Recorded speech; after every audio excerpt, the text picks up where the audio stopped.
Yo, and we are live. Sorry about that. We had to go get the audio together. Let's get right into this. Piers Morgan interviewing this scientist about the proof that God exists through physics. Podcast in the world, Joe Rogan, Ben Shapiro. And now I'm glad to say discoveries prove there is an intelligent mind behind the universe. He's a New York Times bestselling author who's tested his ideas on some of the world's biggest debate stages. And Stephen C. Meyer, I'm delighted to say, is here in London, joining me on Uncensored. Absolutely. So, I mean, you've got an amazing pedigree to discuss all this. You've got a PhD in the philosophy of science from Cambridge. You're a former geophysicist. You now direct the Discovery Institute's Center for Science and Culture in Seattle. You've had New York Times bestsellers, Signature in Marcel, Darwin's Doubt, Return of the God Hypothesis. And you've been on all the biggest podcasts in the world, Joe Rogan, Ben Shapiro. And now I'm glad to say... Hey, I ain't gonna lie. If you made it on to Joe Rogan, man, I ain't gonna lie. You know your shit. You made it on to Joe Rogan, you know your shit. Uncensored. Hey, this all Diamond. blew up last week as Tucker Appreciate Carlson it. went on Joe Rogan. I'm glad to hear it. And I don't know if you saw this, but he said this about this very issue. Take a look. If evolution is real, and if there is this constant, I don't know, but it's visible. Like you can measure it in certain animals. You can measure adaptation. Yeah. But there's no evidence that in fact, I think we've kind of given up on the idea of evolution. The theory of evolution as articulated by Darwin is like kind of not true. Right? In what sense? Yeah. Well, in the most basic sense, the idea that, all life. And if you don't know the theory of Darwin, I'll run it back for you real quick.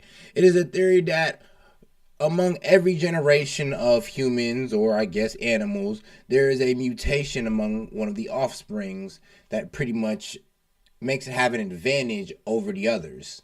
So let's say this. Let's say the cheetahs, because in a way you can kind of relate Darwin to cheetahs.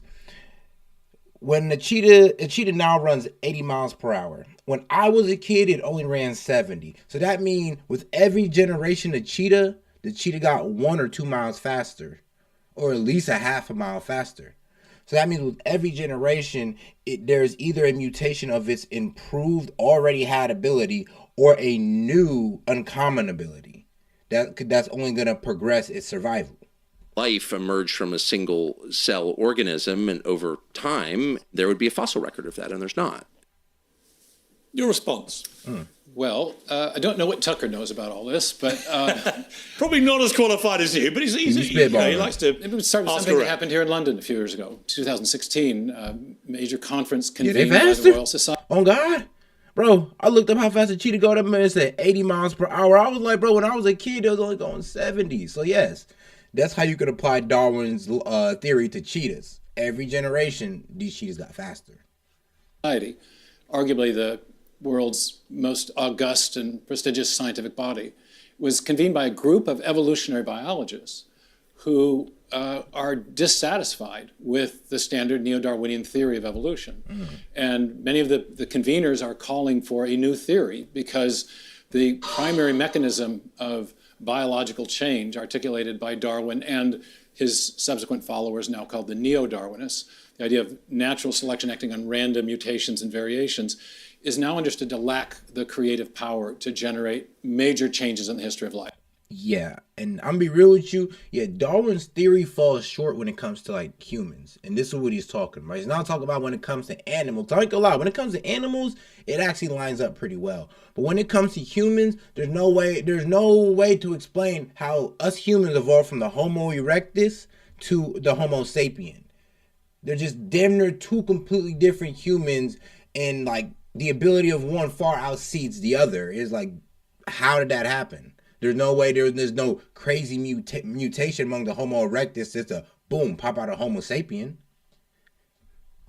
And it's too great of a crux mutation this to debate. happen. Is it, as Tucker was getting at there, is it that if you actually start from where Darwin's theory begins, the creation of the human being was so complicated, the body, the way we exist is so complicated, it doesn't make any rational sense. There's two issues, really. There's how do you get to the first life from the simpler non-living chemicals. That's sometimes called chemical evolutionary theory, and that's a complete mess. It's in a state of impasse, and almost everyone, even your recent guest Richard Dawkins, acknowledges we have no chemical evolutionary theory that accounts for the origin of the first life. And many people don't know that Darwin didn't attempt to explain the origin of the first life. Rather, he presumed one or very few simple organisms, which we now know were not simple, and then proposed a mechanism by which you could generate all the new forms of life we see on the planet today. But even that now is being challenged because Hold on.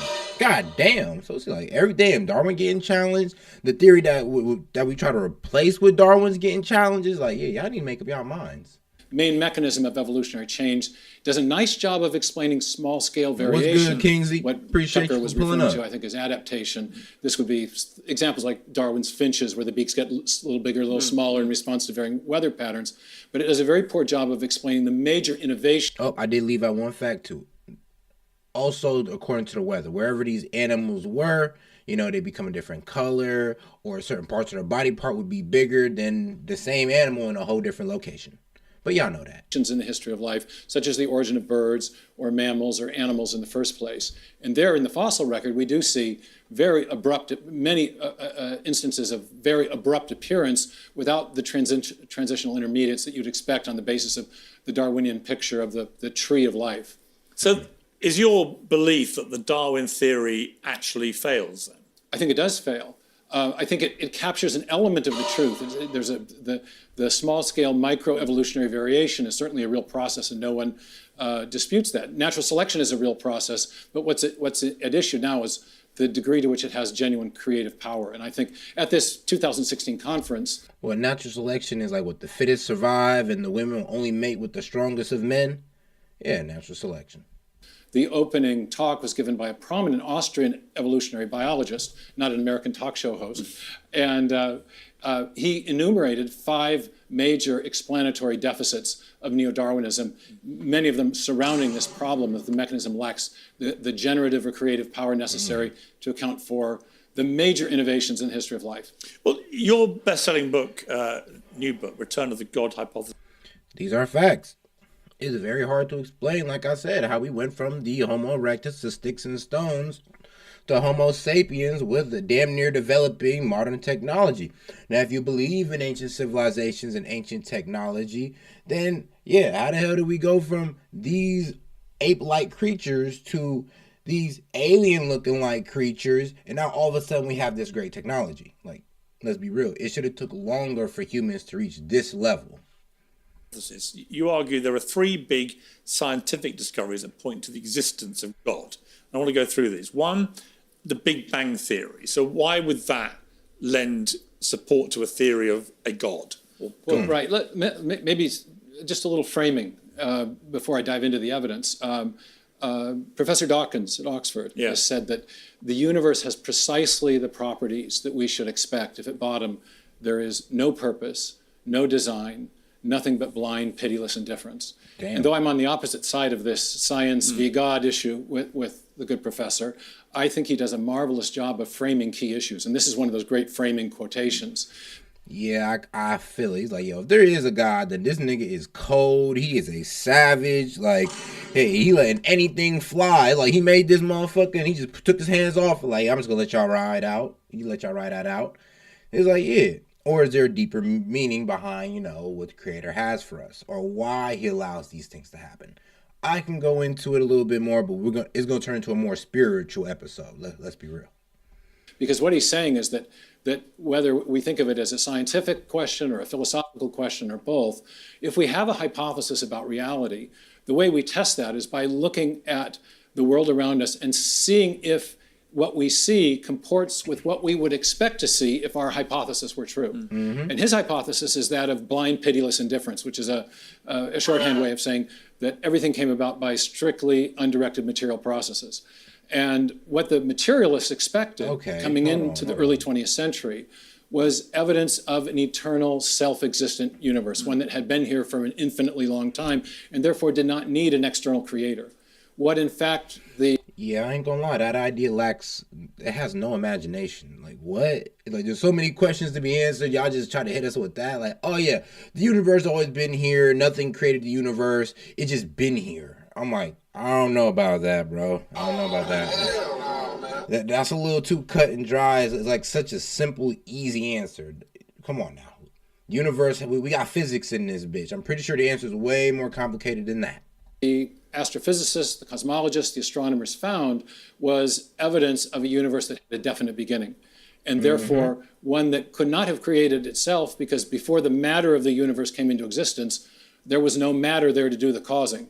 And so the picture of the universe that has emerged starting from the 1920s all the way to the present, both from observational astronomy and from theoretical physics, is a universe that had a definite beginning and therefore requires some sort of external creator or cause. All right, yeah, AKA somebody had to cut the lights on, like, pretty much. Like, somebody had to cut the lights on in this bitch. Like, no, we didn't just come in here and the lights were on. No, somebody had to flick the lights on so we can all get in here.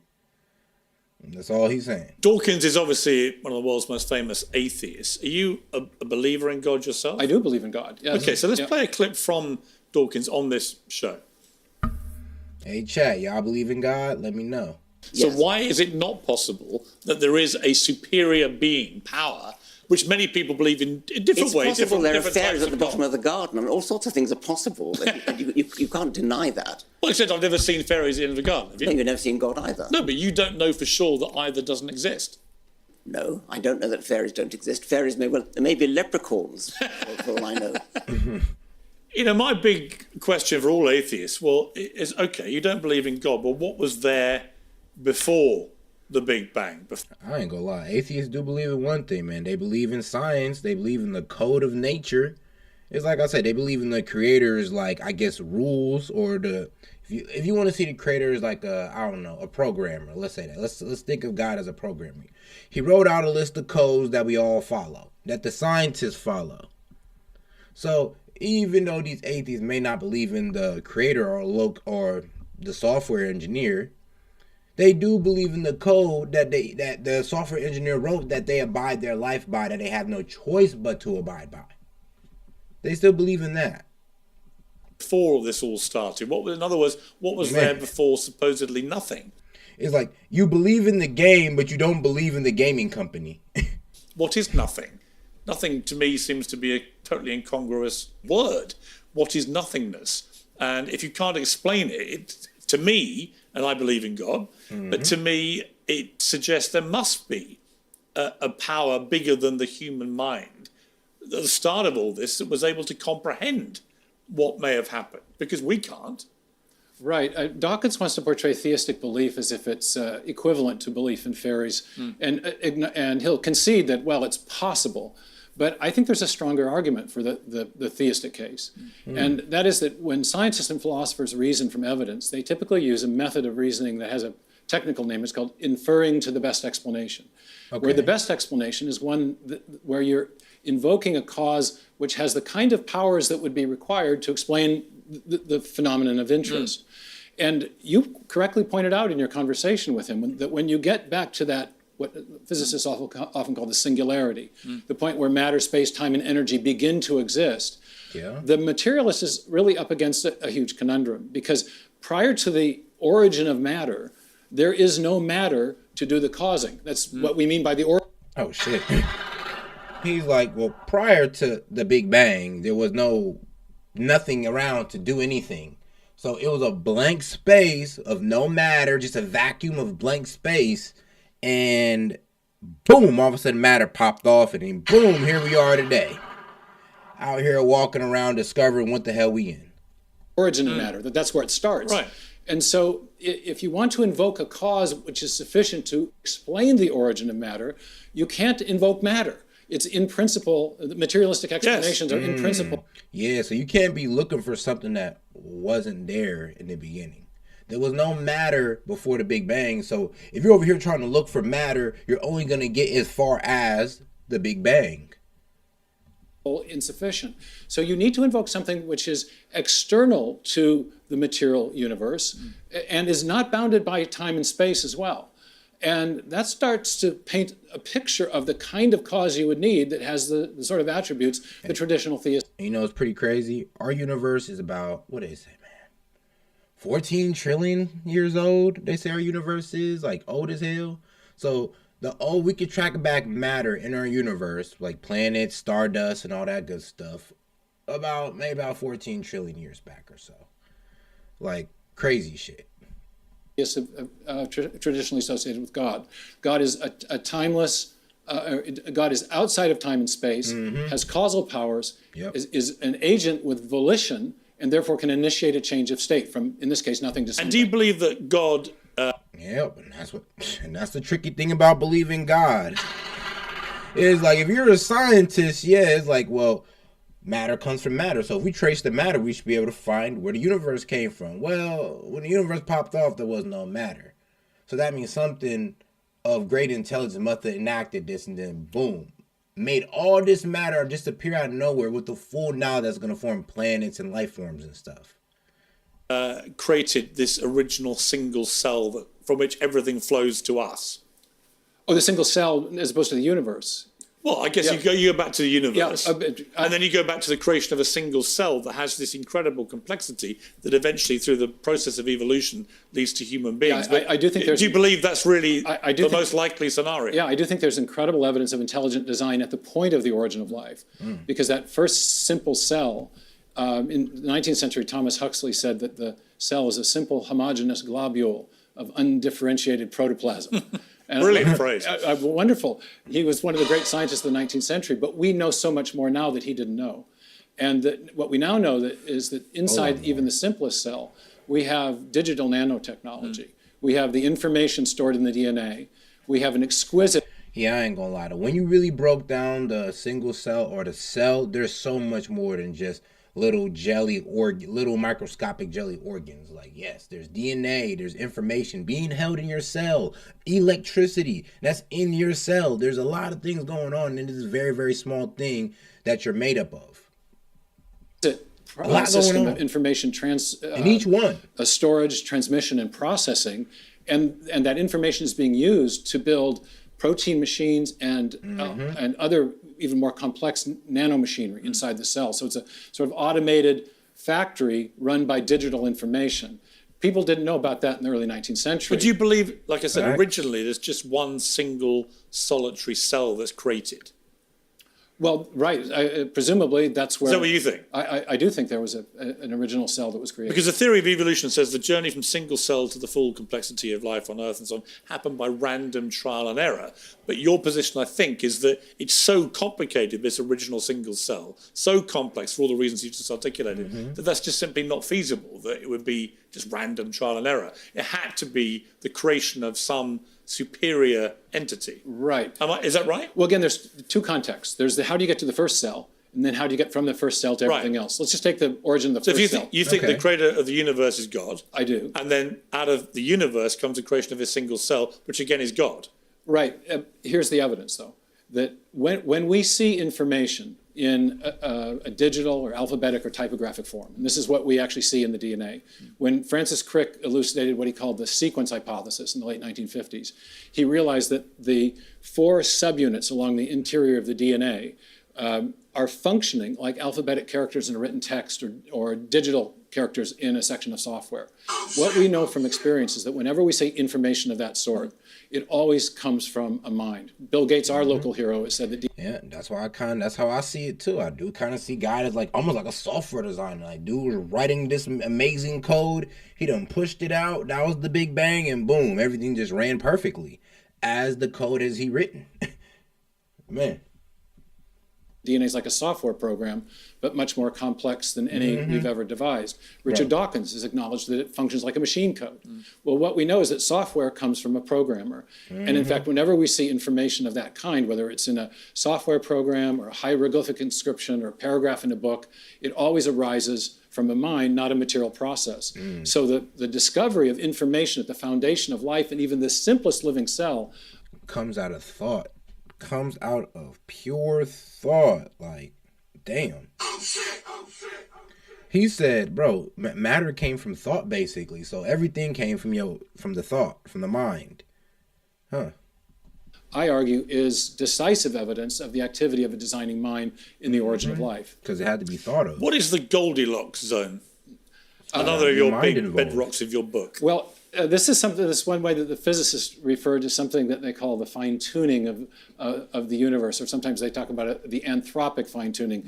The idea is that the most fundamental parameters of physics fall within very narrow ranges or tolerances, outside of which we have discovered life would not be possible. Even basic chemistry would not be possible. So the force responsible for the expansion of the universe, called the cosmological constant, is fine-tuned. An accepted value is to 1 part in 10 to the 90th power. So a smidge faster or slower in that expansion, and you either get a heat death of the universe or you get a big crunch, a great black hole. Okay, he was talking about, well, I ain't gonna lie. The tragedies if we don't discover dark matter and why it's here and why is it expanding our universe.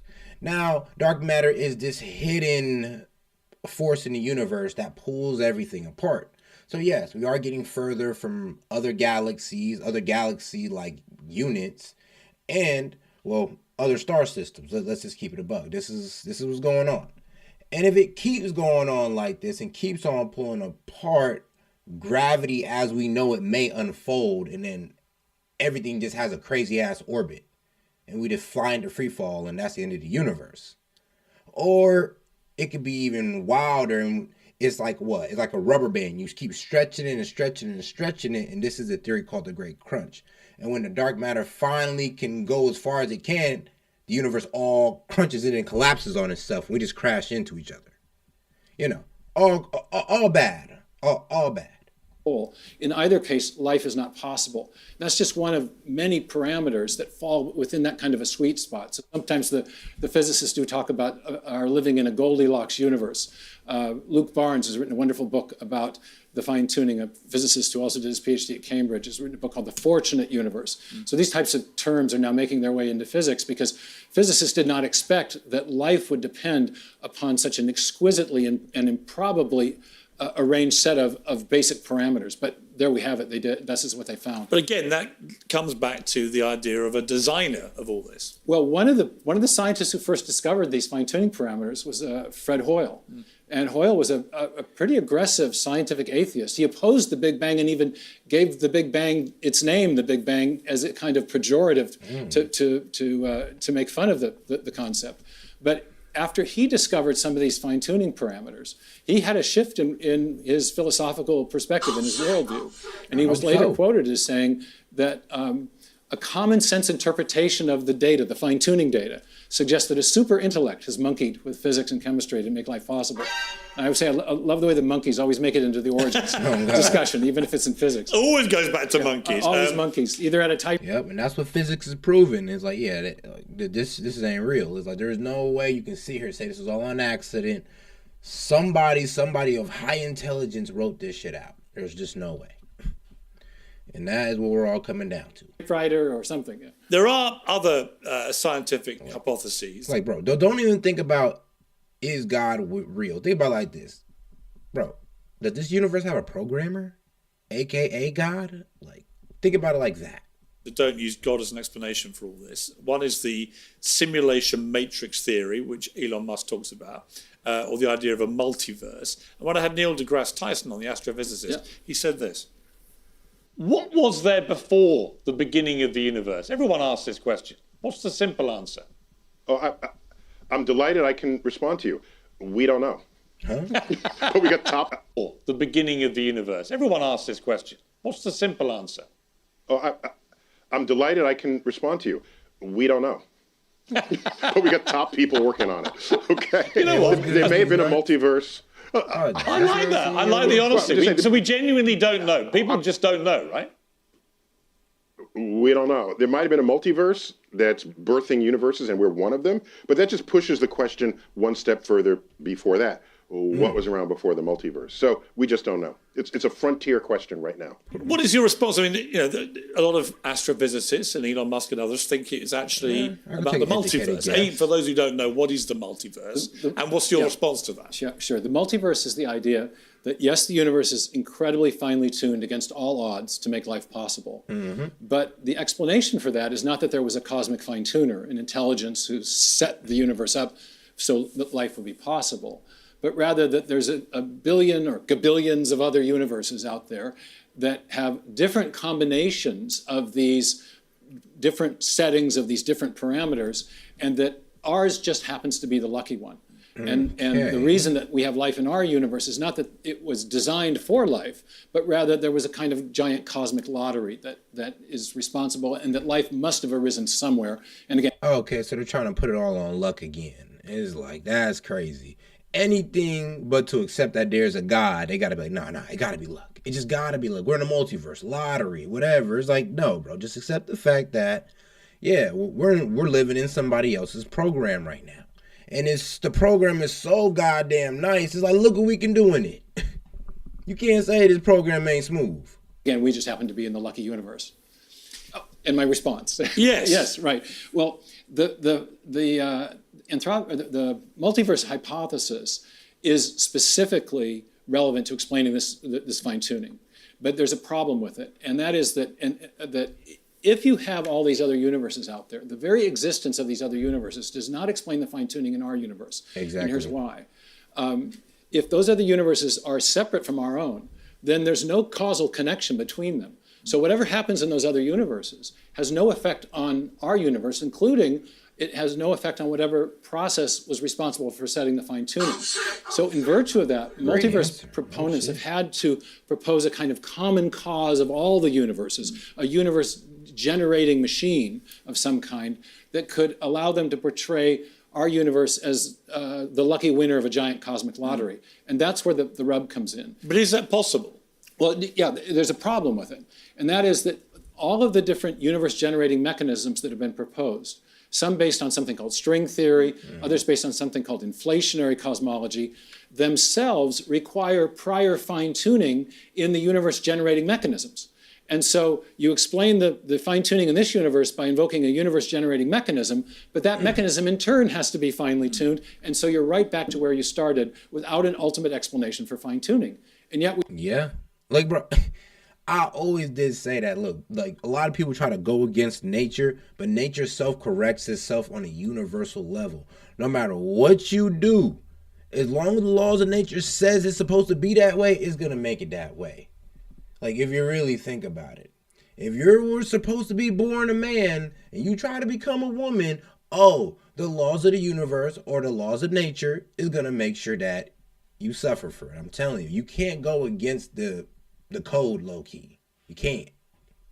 We know from our experience that when we find something that's finely tuned, think of a French recipe or an internal combustion engine or a radio dial, fine-tuning always requires, in our uniformly repeated experience, which is the basis of all scientific reasoning, it always requires a fine-tuner, an intelligence. So given that the multiverse hasn't given an ultimate explanation for fine-tuning, the best explanation for fine-tuning is still intelligent design. You obviously have a gigantic brain.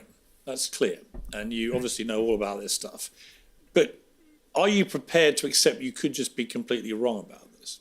Oh, of course. Science is inherently provisional. What would you, if you could ask Neil deGrasse Tyson? I feel like any scientist or theory creator is going to always have that idea. Like, yeah, but you got to be able to accept that. Yeah, I could be wrong. I could be wrong about everything.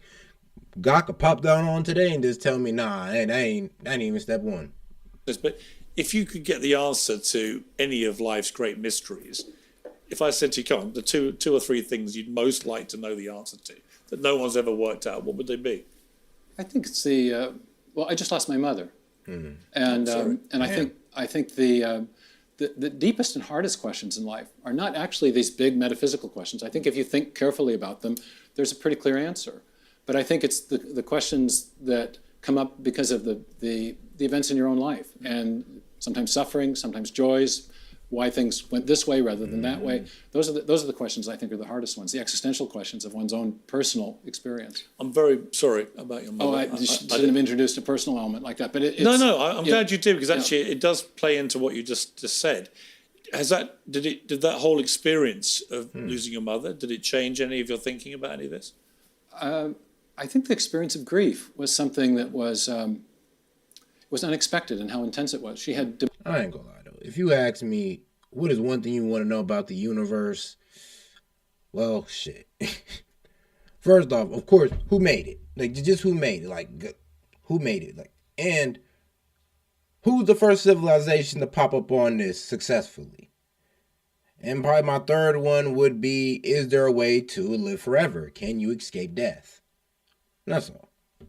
Not that I'm interested, but it would be, I'd like to know. Dementia and had been in decline for several years.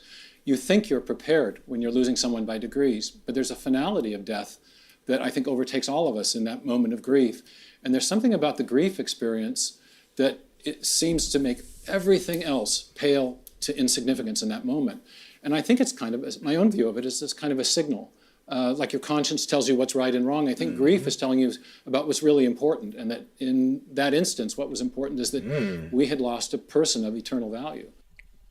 I ain't gonna lie, man. Grief is a reminder of what's important.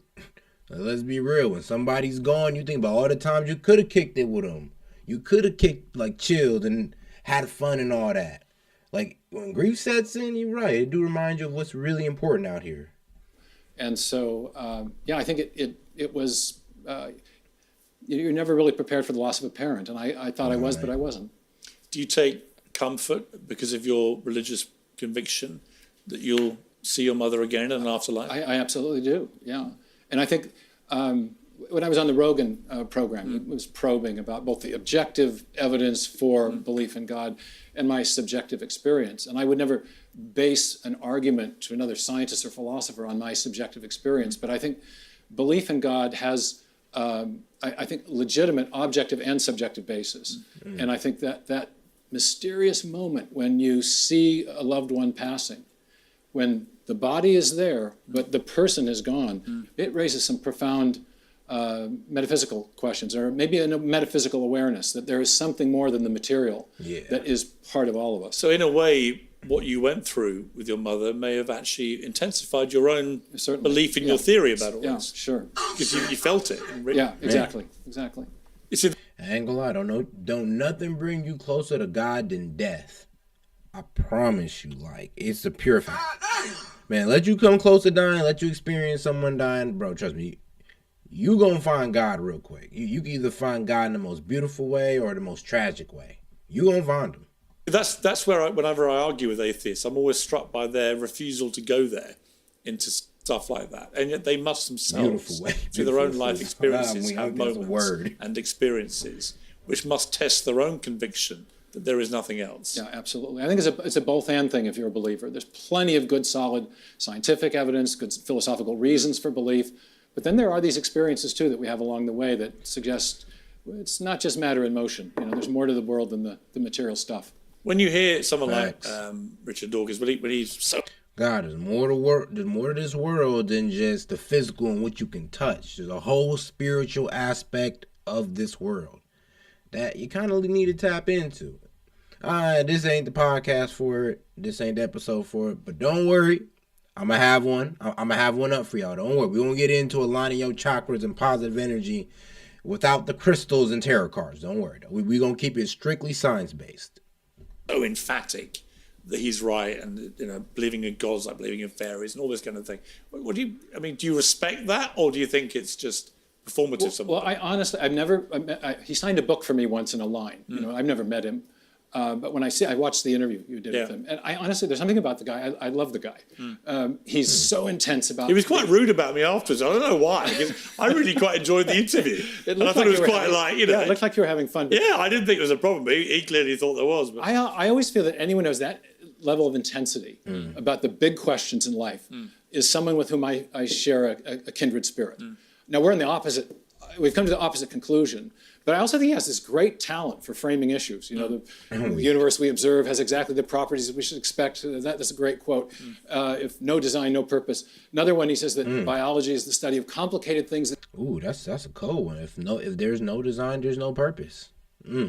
So when they're saying, oh, it's random, oh, it's all based on luck, you're basically saying this universe has no purpose, and it does. It obviously can breed life and materials and I don't know what else it could possibly do, but we got a lot of things this universe can make right now.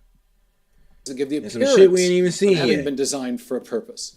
And yet, Dawkins himself acknowledges that he can't explain the origin of the first life. Right. So, and that to me, right there, his inability to do that is where his whole position to me collapses.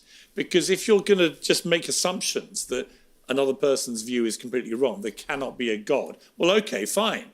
But you've got to be able to explain you got to deliver the goods. Yes. In the interview with you is so telling. When you asked him what he wished he knew, and could explain, he said the origin of the universe, the origin of life, and the nature of consciousness. Yeah. Well, those are the very things that materialism is. Not just that science can't explain those.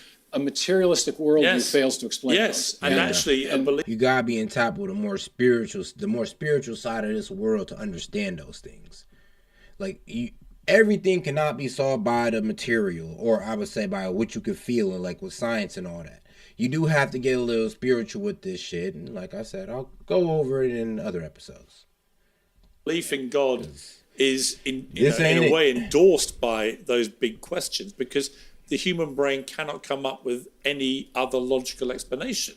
So a logical explanation based on science and data, it doesn't exist. And this is not God of the gaps. Okay, there are gaps there for materialism, but the materialists assume that any explanation that doesn't involve a purely material process is an explanation that is just filling a mere gap.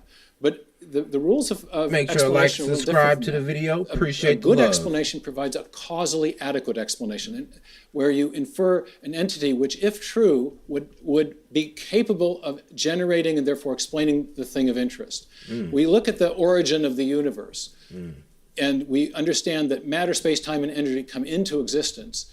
Then prior to that, there's no matter again to do the causing.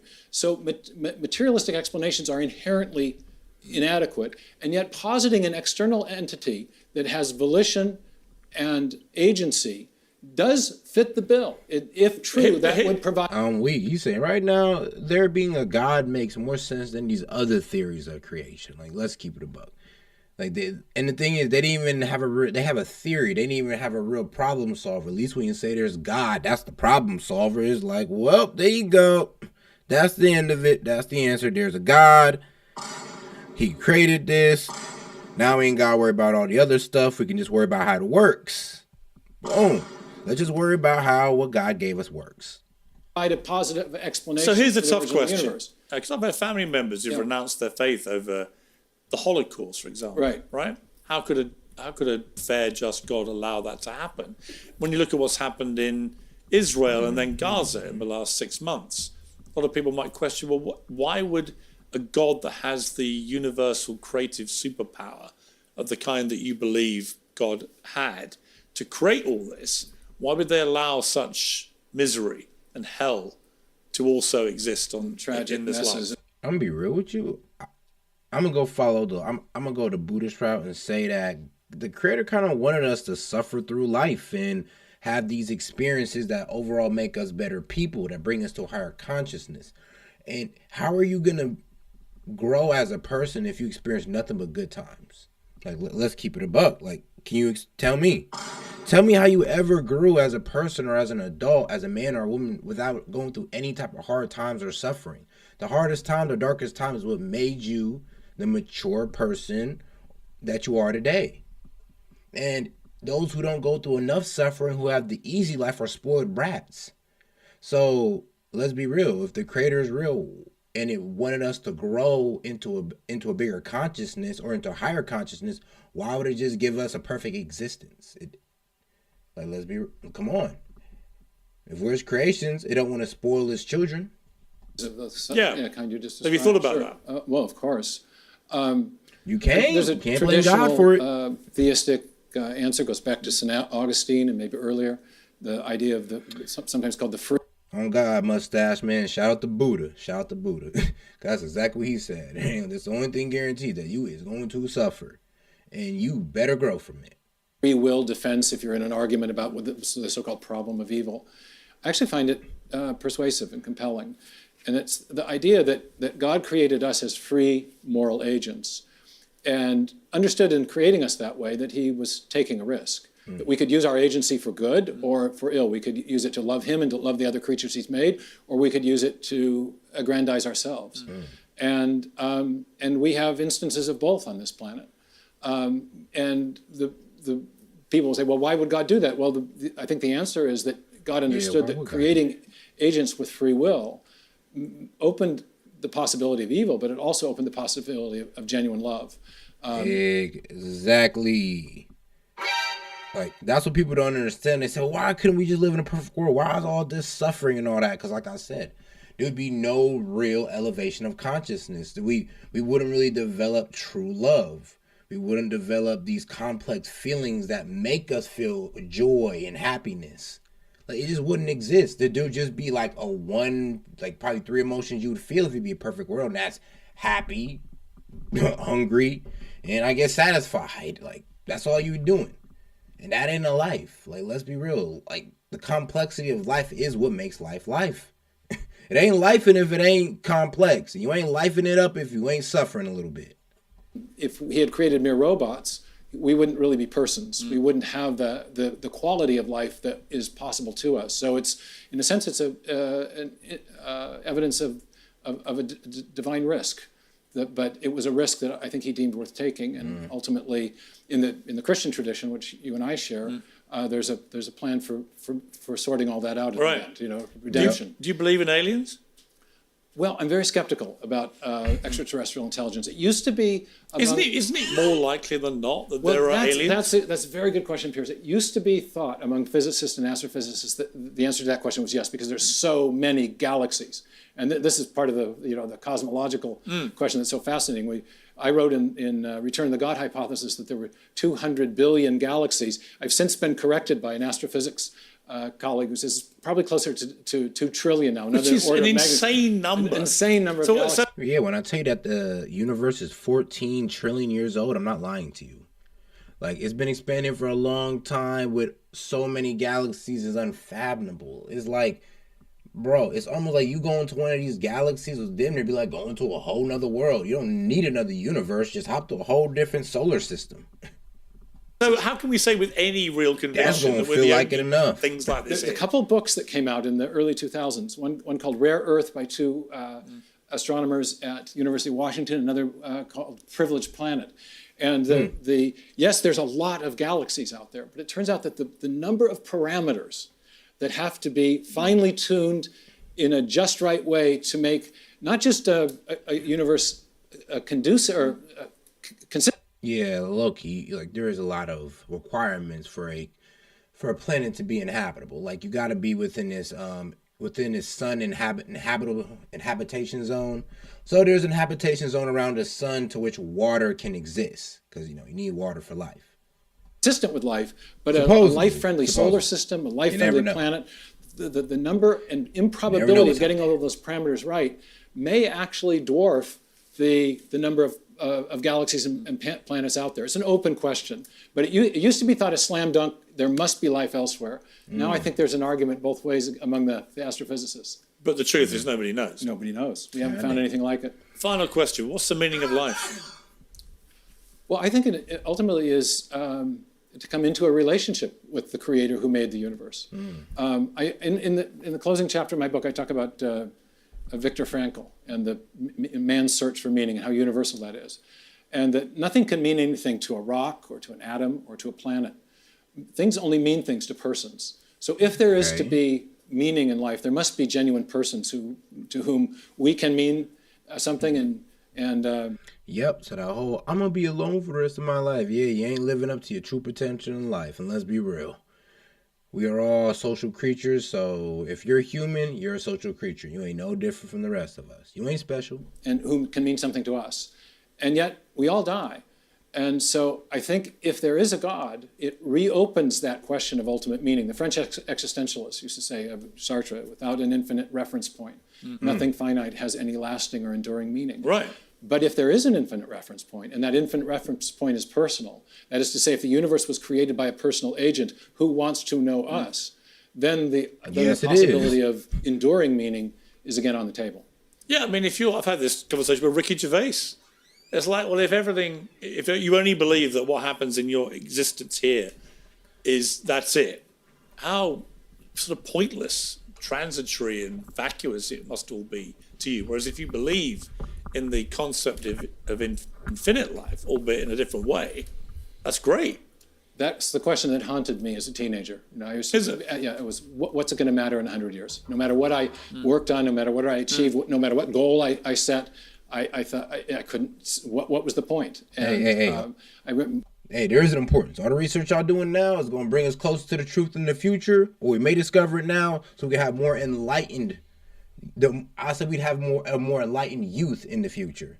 Like, come on, keep doing the work. Keep doing the work. One time came across the quote from Bertrand Russell where he talks about all the great labors of the human race and the noonday, the brightness of human achievement, noonday human achievement is destined for extinction in the vast death of the solar system.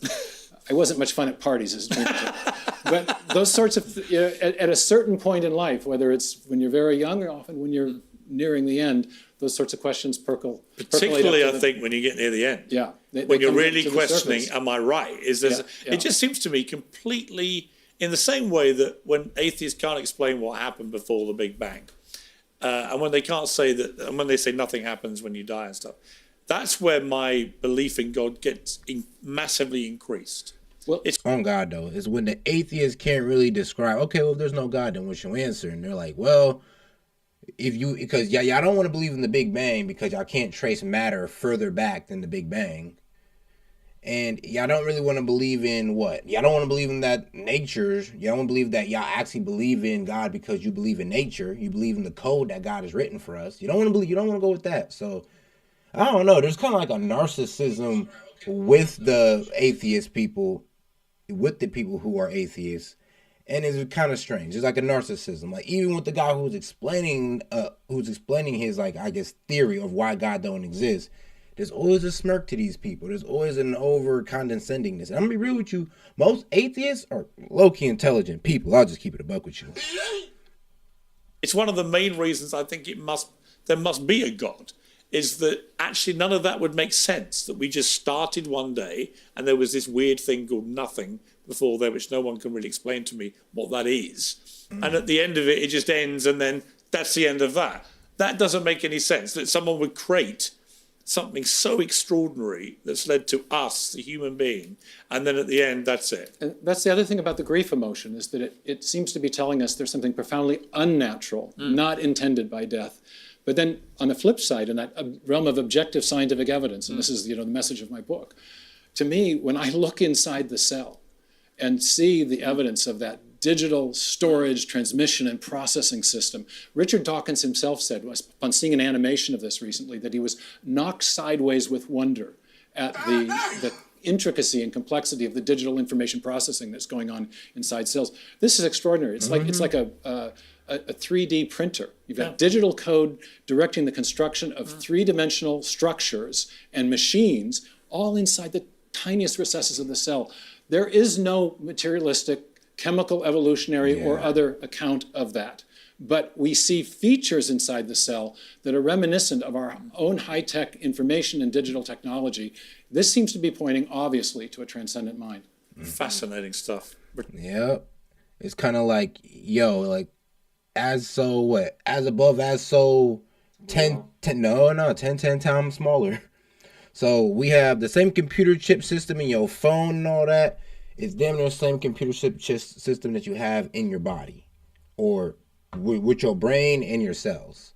Like, your cells hold water, miniature jelly organs. It can make its own proteins sometimes, depending on what cell it is. Like, it can do a lot, and it holds electricity. This is all, we're made up of it. Return of the God Hypothesis. What a great book. Great to see you. Wonderful. Thank you very much. Yes. Really. I ain't gonna lie, I like that one though. That was a good one, man. Shout out. I had to get a little academia on y'all, you feel me? We had to get a little intellectual, had to get a little high IQ one for my high IQ watchers. We appreciate y'all in the chat. Make sure to like and subscribe and show support if you can. Man, we're going to be right back with another one because I ain't going to lie, some shit just dropped. So this is going to be fun. Anyway, this is Satan Key Media, man. Make sure y'all have a good night. We'll be right back. Peace.